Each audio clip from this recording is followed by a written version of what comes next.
Hi, Adam. Welcome to the interview. And I'm going to ask you a few questions. The first one, think of a recent change that you have experienced in your work life, family, personal, or professional work. All right. Earlier this summer, I tried to start a business that involved investing in a couple of my friends' already existing businesses, and it started off really well, but eventually it became a losing endeavor because there were too many variables involved, and I ended up, to segue into the next question a little bit, I ended up going slightly bankrupt and have had to pick myself up from there. Okay.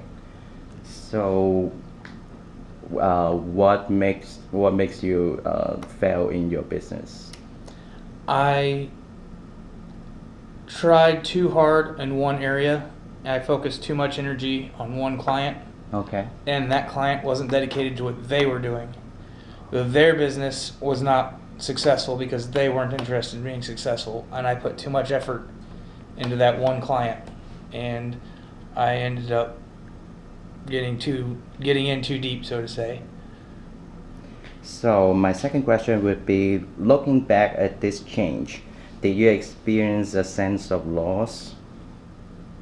Uh, well, like I said, I invested too much into the one client, so I lost my financial freedom, and likewise, I've also feel like I've lost a friend because she and I no longer speak to each other. So my next question would be, during the ending or letting go, like I talked to you before, the three Mm-hmm. phases transition. The first phase is letting go. People often feel a variety of emotions, like denial. Do you feel any denial? Denial, I don't feel any denial. Everything was set out on paper. It's very clear cut as to what was there, what happened, what didn't happen. I feel more of the frustration and anger almost, not so much now, but at the beginning, because I don't usually fail when I put my trust in someone else's hands and they don't carry through. That made me angry, and anxiety more so because, like I said, my savings account had been depleted and paying bills, no money coming in, but lots of money going out. That's just a typical sense of anxiety for anybody. Do you feel any bargaining? No, there was, um, like I said, everything was in contracts. We wrote everything down. We signed documents, so there's no bargaining. It's just what happened. We have So do you pray to God, if you make um, my business successful, I will do blah blah blah, something like no, that? no. What I've done is I filed a lawsuit for a breach of contract. The So you bargaining isn't really part of my. Now with my friend, I have asked her if she was willing to give it another try, figure this out, but she's not responded. So the lawsuit is what my next step is. do you feel any sadness? Yes, I did, and it was more about the loss of the friend than it was about anything else. And I was hoping to buy a house this year, but that's not going to happen because I put too much money into the business, and that just again part of the financial freedom that was lost. So do you feel any disorientation? No, like I said, we had it written out. She didn't carry through. The next step is pretty clear cut, and that's not really part of the system that I went through in this particular case. What about depression? I did spend some time with sadness, depression kind of go somewhat hand in hand. Whether that was situational or if it was part of this, it was just the things that I lost. I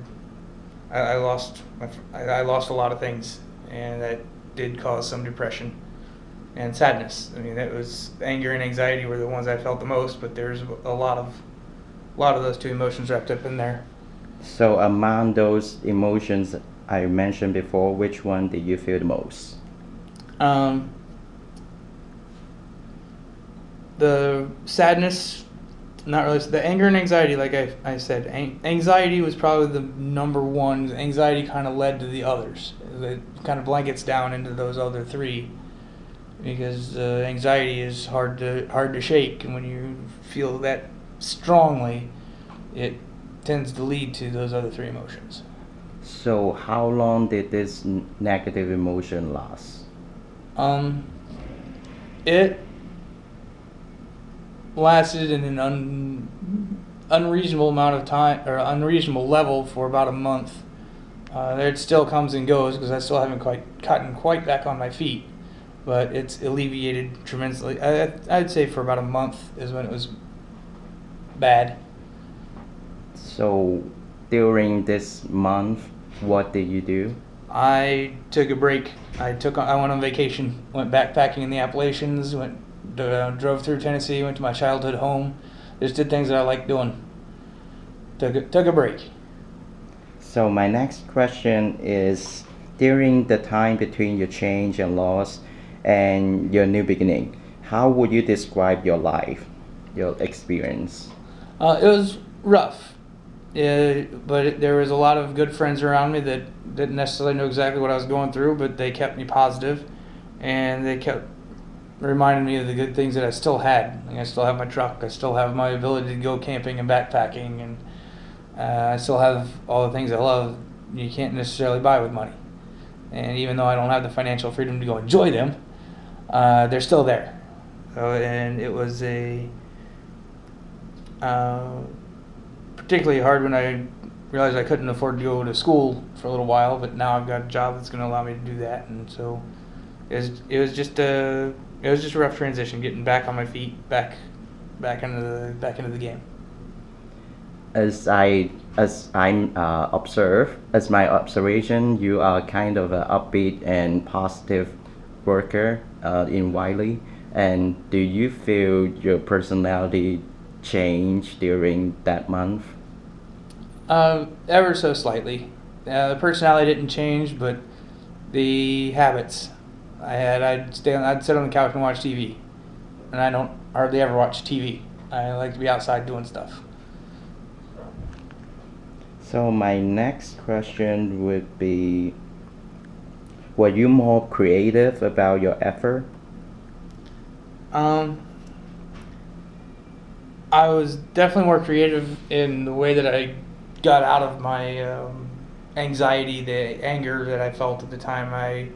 Like I said, I had to go do things that I enjoy doing, but in a new way. I didn't just go to a state park. I went to New Jersey and backpacked in the Appalachian Trail. So I went camping, but I went camping another 1,300 miles away.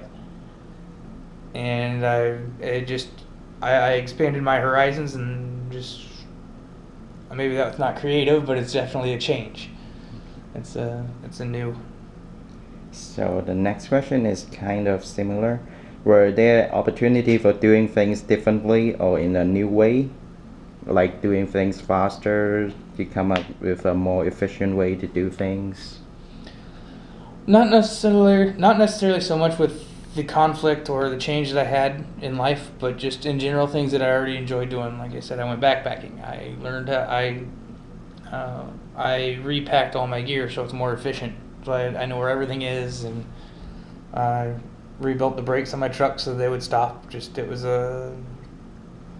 I did things to keep my mind off of what was bothering me. Okay, so how do you know you are in new beginning? So before that, I'm gonna ask you, what was your new beginning?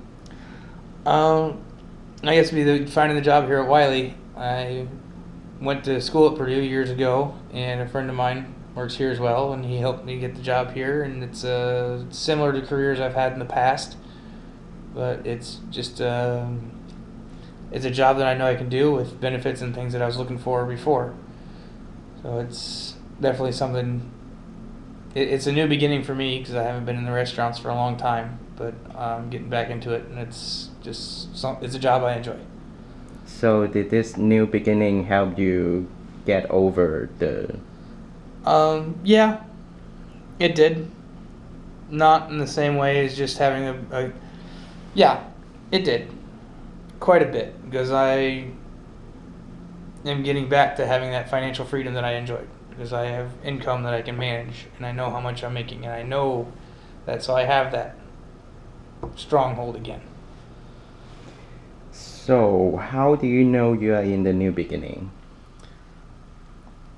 Well, I'm still not completely sure that I am, but it feels like it, just knowing that I have the ability to pay my bills. I don't have the anxiety over spending money without making money. And that goes back to the initial reasoning for the anxiety.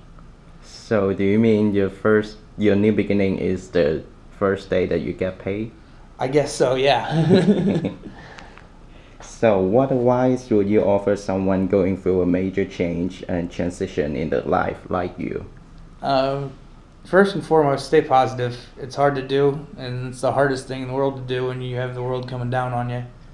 Stay positive and remember who your friends are. Remember the things that truly matter. And that's not going to make it any easier in the beginning, but towards the end and finding the new beginning, you'll look back and you'll understand what I mean. Thank you, Adam. Let's call it a day. All right, thank you.